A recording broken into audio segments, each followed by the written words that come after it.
There is a feeling that most people recognize but rarely say out loud. You are sitting somewhere, a restaurant, a living room, the passenger seat of a car, and you feel your pocket. Nothing happened, no sound, no vibration. You just felt it. Your hand moved there on its own, the way a tongue finds a loose tooth. You check the phone. Nothing. You put it back. 30 seconds later, you check again. This is not a crisis. It does not feel like one. It feels ordinary. It feels like the normal texture of a day in this century. And that is exactly what makes it worth pausing on. Because that reflex, that quiet, unconscious reaching, is not something human beings have always had. It arrived in our lifetimes. In the space of 15 or 20 years, it became so embedded in how we move through the world that we stopped noticing it was new. We stopped noticing it at all, the way you stop noticing the hum of a refrigerator until the moment it goes quiet. And what it represents is something that changed without a formal announcement. Without a vote, without a negotiation, without anyone sitting us down and asking whether this was the trade we wanted to make. The trade was this. In exchange for the ability to reach anyone at any time, we agreed to be reachable by anyone at any time. We became available, permanently, continuously, without geographical limit, without time of day, without formal hours. Someone in another city could reach us at 11 at night. A colleague could send a message on a Sunday morning. Our children could call from across the country the moment a thought occurred to them. We could be found, always, wherever we happened to be. This seemed, at the time, like a pure gain. And in many ways it was. The world did become more connected. Families could stay in touch across distances that would have made regular contact nearly impossible in previous generations. Emergencies could be handled faster. Information arrived at the moment it was needed rather than hours or days later. None of that is false, and none of it is small. But something else happened too. Something quieter, something that took longer to name. The hours that used to belong only to us, the evenings, the walks, the drives home from work, the quiet mornings before anyone else woke up, those hours began to fill. Not dramatically, a notification here, a message there, the awareness, always present somewhere at the edge of consciousness, that the world could reach us, was reaching us, might reach us at any moment if something happened that someone considered worth sending. And over time, many people began to feel something that they could not quite describe. Not exactly stress, not exactly sadness, more like a kind of low-grade tiredness that did not go away with sleep. A sense that even the quiet moments were not fully quiet, that even rest had a shape to it, the shape of readiness. Of being on, even when nothing was happening. Some people called it burnout. Some called it anxiety. Some said nothing at all, because naming it seemed dramatic, even self-indulgent. After all, the phone was just there. The messages were just messages. Nobody was forcing anything. Nothing terrible was happening. But something had quietly changed. Not in any single moment, not with any announcement. It had changed in the architecture of a day. In the way time felt. In the way it felt to be still, or alone, or somewhere with no particular purpose. Increasingly, that kind of time felt like it needed to be justified. Like it carried a small burden of proof. As though being unreachable required a reason. This video is about that change. It is not about screen addiction. It is not about productivity, or self-improvement, or a better morning routine. It is about something more specific, and I think more important. It is about what those unreachable hours used to contain. About what lived in the evenings before they filled with signal. About why their disappearance has cost us something we have not fully named, and perhaps not fully felt. And at the end, it is about whether any of it can be recovered, not through heroic effort or dramatic gestures, but through something quieter. Through the small, slightly unfashionable decision that some hours of the day still belong to you. To understand what was lost, you have to remember what a day used to feel like when the signal stopped. Many people listening to this will remember it, not as something exotic or nostalgic in a sentimental way, because it was not a golden age. It was simply the ordinary rhythm of a life before the phone became a permanent companion. You left the house, and that was it. You were gone. People at home could not reach you unless you called from a payphone, or from someone else's house, or unless you came back. When you were at work, your family did not interrupt you in the middle of the afternoon because something had occurred to them. When you were on holiday, your employer could not find you unless they had planned in advance for it, and even then, the call required effort and intention. When you went to bed, the day ended. Not metaphorically. There was simply no mechanism by which the world could reach you until the morning. This was not isolation. People still had deep, sustaining relationships. Families were still close, sometimes closer than they are now. Businesses still ran efficiently. Emergencies were still handled. The absence of constant connectivity did not produce chaos. It produced something else entirely, a structure to reachability. There were hours when contact was possible and hours when it was not. And this boundary was not the source of anxiety. It was simply the shape of life. The way life had always been shaped, for as long as people had lived in communities. Evening, in particular, had a character that many people who lived before the smartphone can still feel when they think about it. It had a quality that is difficult to describe to someone who has never experienced it, because it was not dramatic. It was the quality of an ending, of a natural conclusion. You came home from work, the door closed behind you, and what was outside stayed outside. Not because you were hiding, not because you were antisocial, simply because the door was a boundary that the world respected, because the world had no choice but to respect it. The telephone might ring, a landline, fixed to the wall in the kitchen or the hallway, and you could choose to answer it or not. But it did not follow you to the dinner table. It did not sit beside your plate. It did not vibrate in your pocket while you were washing up after a meal or putting children to bed. It rang, and then it stopped, and the decision about whether to answer it was entirely yours and carried no social consequence in the way it does now. Work stopped at work. Not because people were careless about their jobs, or uncommitted, or drawing rigid lines in a way that required constant self-discipline. Work stopped at work because there was no mechanism for it to follow you home. The briefcase might hold papers. The mind might still be turning over a problem from the afternoon, the way minds do. But the living room was genuinely, structurally separate from the office. The two could not communicate in real time. And that separation was effortless, because it was built into the world, not maintained by personal willpower. The social world operated the same way. If a friend wanted to reach you, they called at a reasonable hour, or they came to the door, or they waited until they saw you next. The expectation of an immediate response did not exist, because the possibility of an immediate response did not exist. And in that absence lived something that deserves a proper name: social patience. A tolerance for not knowing.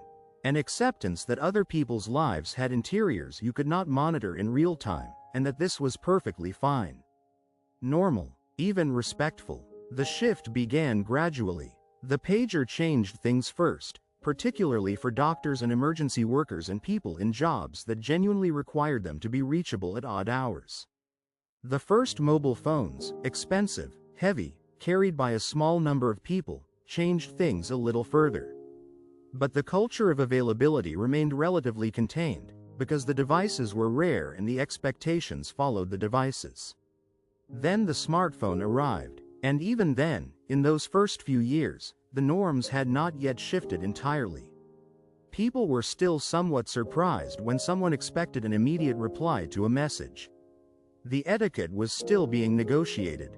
You could send a message and accept that the response might come later that evening, or the next day.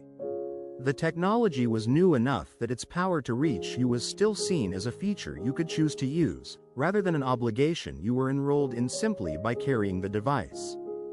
Then the expectation changed, not because anyone declared it, not because anyone met and decided. It changed the way social expectations always change, gradually, through accumulated behavior, until the new norm felt as natural and inevitable as the old one it had replaced. Suddenly, and for many people, This happened in their 40s or 50s, which is its own kind of disorientation. Suddenly you were expected to be available. The message arrived and the assumption was that you had seen it. Not immediately, perhaps, but soon. The read receipt made the situation considerably more legible and more pressured, because now silence was not merely absence. It was a choice, a visible one, a choice that could be interpreted and questioned and in some cases resented. And simultaneously, work crossed a threshold it had never crossed before. The office entered the home. Not as a metaphor, literally. The email that would have waited on a desk until Monday morning was now in your pocket on Saturday afternoon. The message from a colleague arrived at 10 in the evening, not expecting an answer necessarily, not demanding one, but existing. Open, present, creating the low-grade awareness that the conversation was there, that it was waiting, that Monday morning would be different depending on whether you had seen it. For people who had built their sense of time around the understanding that the day had a natural end, people who had structured their marriages, their friendships, their parenting, their inner lives around the assumption that the evening belonged to them, this was not a small change. It was a fundamental rearrangement of what time meant and who it belonged to. The hours shrank, not the clock hours, the felt hours, the hours that felt like yours. And what was in those hours? What used to live in that unreachable time, began, quietly, to disappear. There is a word that has nearly vanished from serious conversation: boredom. Not boredom as a problem to be solved, not boredom as something to be cured with entertainment or activity, but boredom in its older, truer sense. The natural state that arrives when there is nothing particular demanding your attention, and the mind, without instruction, begins to wander. This kind of boredom used to be built into the structure of a day in the way that rest is built into a piece of music. You waited for a bus with nothing in your hands. You sat in a waiting room with a magazine from 4 months ago, reading an article you had no particular interest in. You drove a familiar route with only the radio for company, or sometimes without even that. You lay awake in the few minutes before sleep arrived, thinking about nothing in particular, or following a thought that arrived unbidden from somewhere in the back of the mind. And in those moments, something happened that was not nothing. The mind sorted itself. Problems that had been tight and knotted during the day began, without effort, to loosen.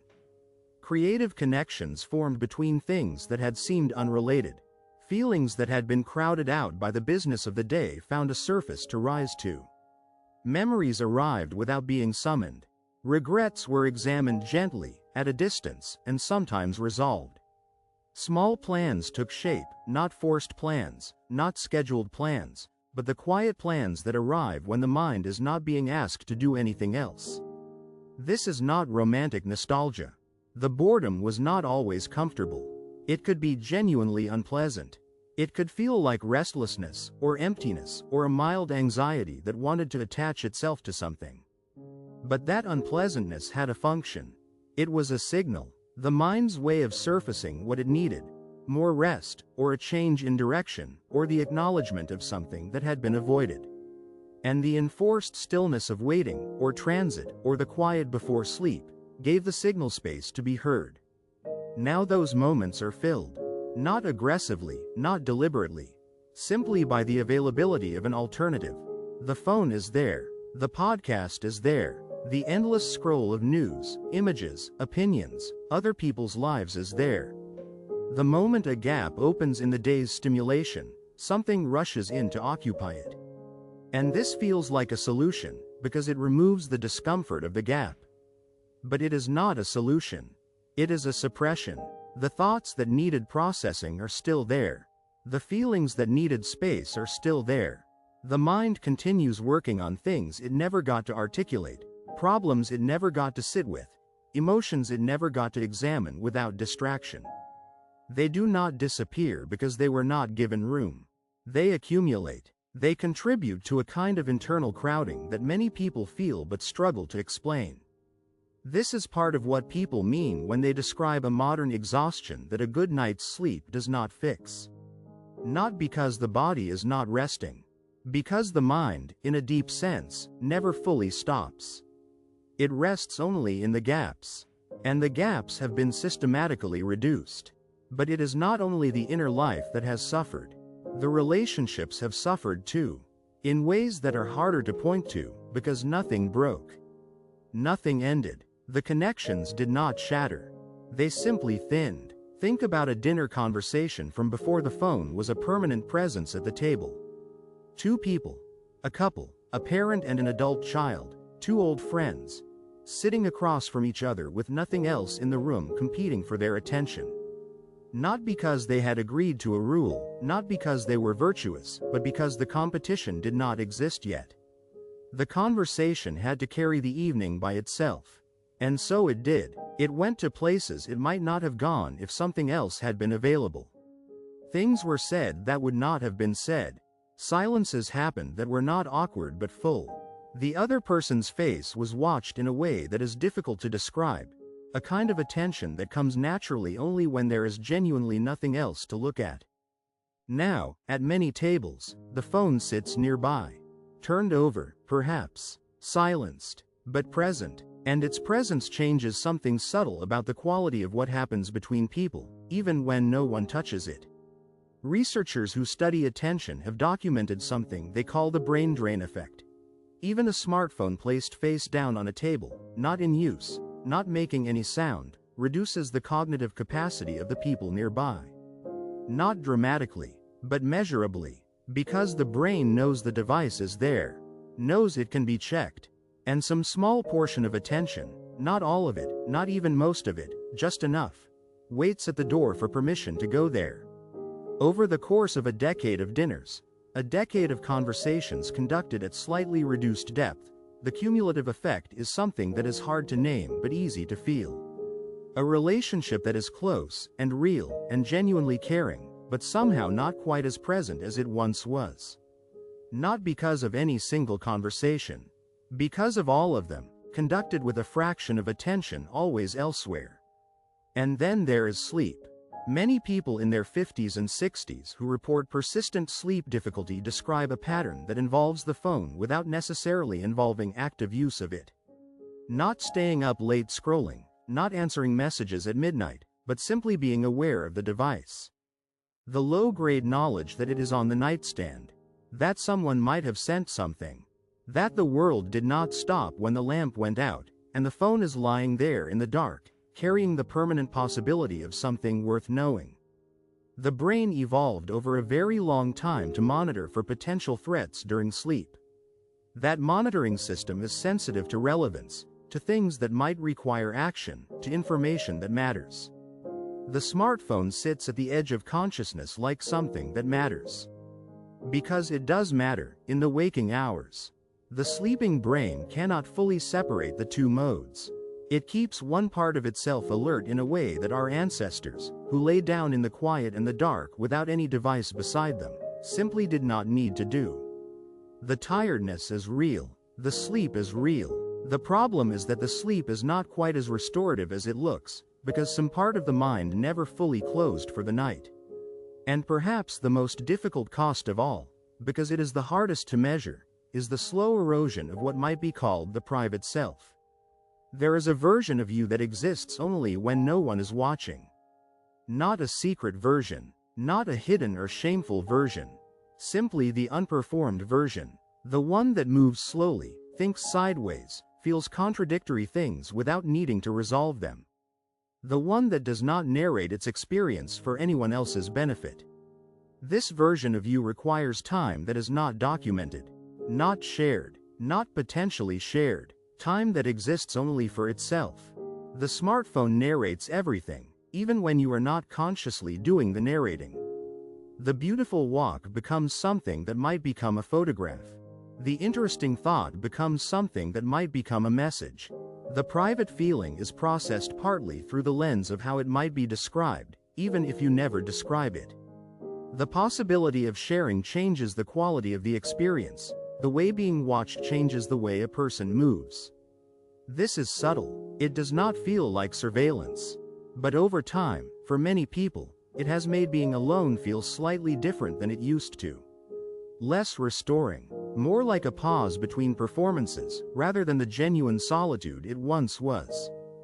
There is a concept in psychology, proposed by Roy Baumeister in the 1990s and widely debated since, called ego depletion.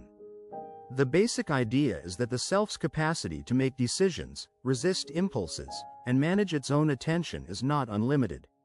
It is a resource, one that depletes over the course of a day, and that requires genuine rest to replenish. The exact science remains contested. Some replications have been weaker than the original studies, and researchers continue to refine the model. But the underlying observation, that the self is not tireless, that managing attention and resisting distraction costs something, aligns with what most people recognize from lived experience. There are moments in a day when the mind is sharp and choosing is easy. And there are moments, usually later, when everything feels heavier. When patience is thinner, when even small decisions feel like too much. What permanent availability has done, among other things, is increase the cost of moving through a day. Not because the phone is always demanding attention, but because the management of the phone, deciding whether to check it, resisting the urge to check it, answering what needs answering and putting aside what does not, is itself a form of work. Invisible, uncounted, unpaid work that happens continuously, in the background, from the moment you wake up to the moment you fall asleep. And into this already depleted state, the old unreachable hours would have arrived as relief. Not as blank time, as restorative time, time that asked nothing, in which the self did not have to manage anything, resist anything, decide anything. Time that replenished something that the day had spent. Those hours are now rare. They have to be created deliberately, against the grain of the entire system. And the effort required to create them is drawn from the same reserve that the system has already been depleting. This is part of why protecting quiet time feels so hard. Not because the desire is not there, but because the act of protecting it requires the same kind of self-management that is already exhausted. There is a second dimension to this that is worth naming directly, because it is often discussed in dramatic or conspiratorial language that makes it easy to dismiss. Your attention is valuable to someone else. This is not a theory. It is the business model of every application on your phone that is free to use. When you open a social media platform, a news app, a short video feed, you are generating data and engagement that has commercial value. The notifications are designed, carefully, expensively, by large teams of behavioral researchers, to bring you back to the application as often as possible. The alerts are not accidents. The variable reward structure, where sometimes something interesting is there and sometimes nothing is, mirrors precisely the pattern that makes gambling difficult to stop. This is not a coincidence. This is not said to create outrage or to suggest that technology companies are uniquely evil. Commerce has always competed for attention. Newspapers, radio, television, all of them sought to hold the viewer's attention for as long as possible.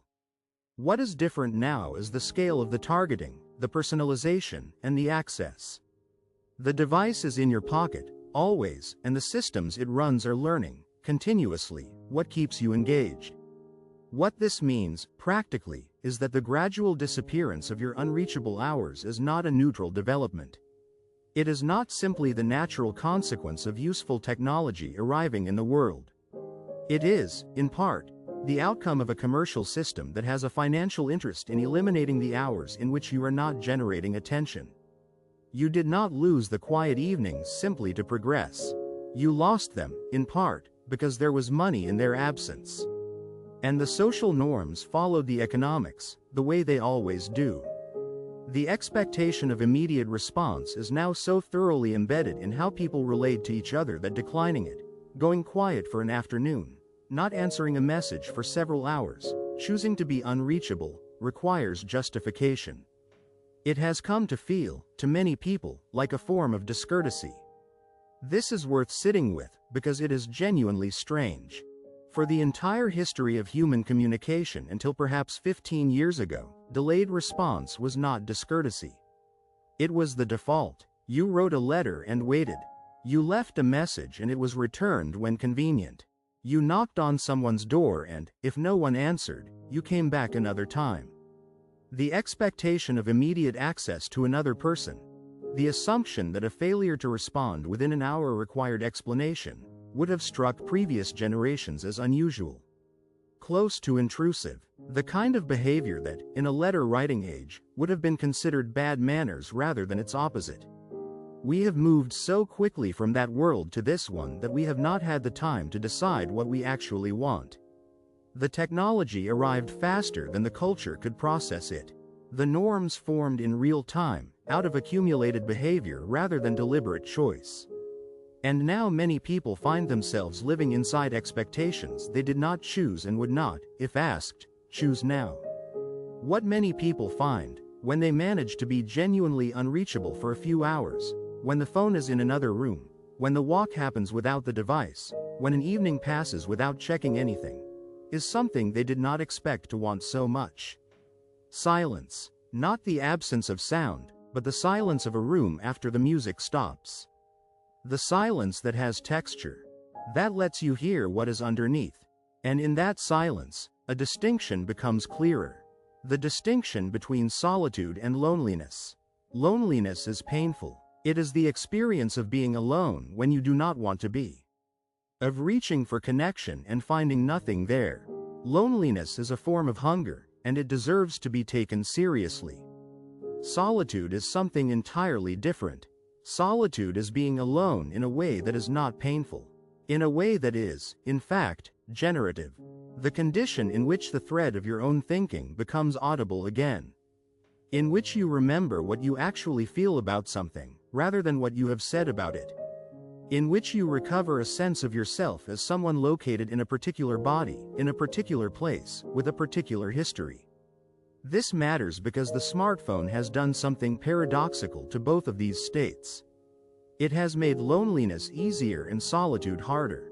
By filling every gap with social signal, messages, other people's lives, voices, opinions, news, it has made it harder to be genuinely alone with your own mind. While simultaneously, by replacing physical presence with digital contact, by substituting the lightweight connection of a message for the substantive weight of being in a room with someone, it has left many people feeling more isolated than before. More connected on paper, less actually accompanied. This is the quiet paradox at the center of the connected age.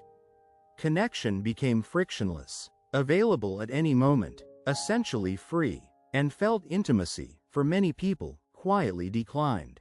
Not because the relationships became less sincere. Because continuous, frictionless contact is not the same thing as genuine presence. And genuine presence, two people giving each other their full attention, neither of them somewhere else, requires a kind of focused time that the phone, by its existence, works against. What was lost when the unreachable hours disappeared was not merely convenience. It was not merely peace of mind. It was a set of conditions.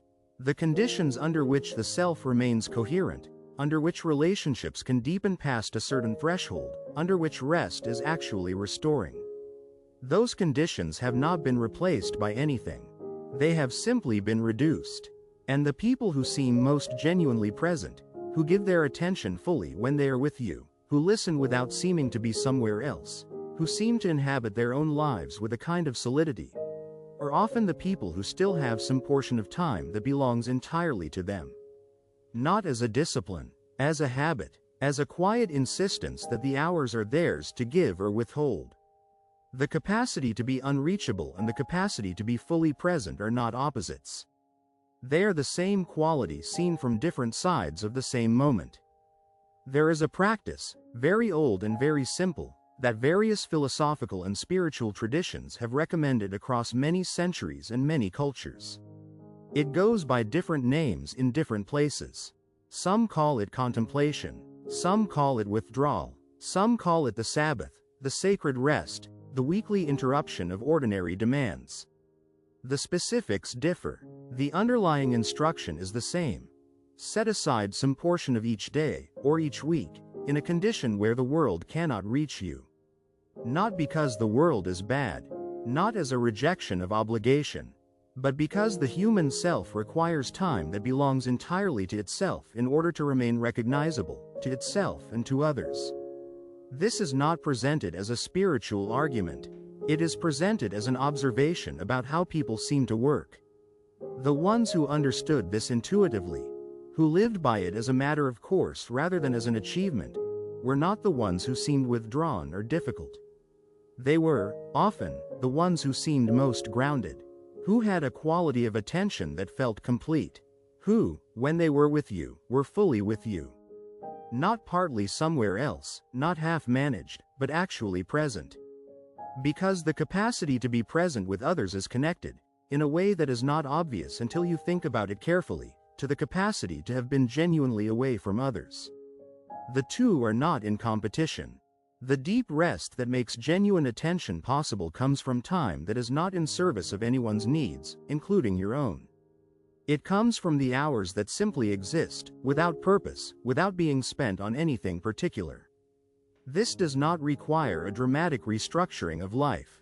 It does not require a digital detox, or a retreat, or a resolution, or a new system. Those approaches all require the kind of sustained willpower that is precisely what is being depleted. And they tend to feel, after the initial energy of commitment fades, like another obligation, another thing to succeed or fail at, another measure by which to judge yourself. What is possible instead is smaller, more ordinary, less visible. The phone can go in another room during dinner, not as a rule posted on the refrigerator, not as a family agreement requiring negotiation and buy-in, simply as a quiet decision, made on a particular evening, because the conversation at the table is worth more than the ambient awareness of what might have arrived in the last 20 minutes. And then again the next evening, because it turned out to be true. The walk can happen without the earphones. Not every walk, not as a discipline, simply sometimes, to remember what it feels like when a walk is entirely a walk, when the mind is given the street and the air and the small observations of moving through a neighborhood, and asked for nothing else. The nightstand can hold a glass of water and a book rather than the phone. The phone can charge in the kitchen, or the hallway, or anywhere that is not beside your sleeping head. Not because you are afraid of it, because the mind that is about to rest deserves to rest from everything, including the ambient awareness of relevance. These are small things. They recover small pockets of time. They do not restore the structural unreachability of a world before smartphones. That world is gone, and mourning it beyond a certain point is not useful. But they create something real, even in their smallness. They create the experience, repeated enough times that it becomes familiar again, of a moment that belongs entirely to you. That is not serving anything, not performing anything, not waiting for anything. And in those moments, for most people, something happens that is quiet enough to miss if you are not paying attention. The thought that had been waiting arrives. The feeling that had been crowded out finds its surface. The sense of yourself as a particular person, with a particular life, not a node in an information network but an actual human being with an interior, that sense, which can thin to almost nothing under conditions of continuous availability, comes back. It does not announce itself. It does not feel like an achievement. It simply feels like recognition, like something returning to its proper place. This is what was in the hours that disappeared. Not leisure, not idleness, not wasted time. Something closer to the condition of being a self. The uninterrupted experience of being inside your own life, rather than slightly above it, managing it, narrating it, available to it from the outside. The world will continue to call. The notifications will continue to arrive. The expectations of other people will continue to exist. None of this is going away, and it would be dishonest to suggest otherwise. But within all of that, within the real and legitimate demands of a connected life, something is possible that gets missed when people talk about this only in terms of addiction or discipline or productivity. Your attention belongs to you. That is not a self-help slogan. It is a simple statement about ownership. The hours of your life, the evenings, the walks, the quiet before sleep, are yours to give or protect. Not all of them, not most of them, but some, a portion. Enough to remain acquainted with the person who lives inside the schedule. Protecting that time is not a retreat from the world. It is the condition under which you have something worth bringing back to it. That is not a small thing. That is, in fact, the whole thing. The quiet hours are worth keeping.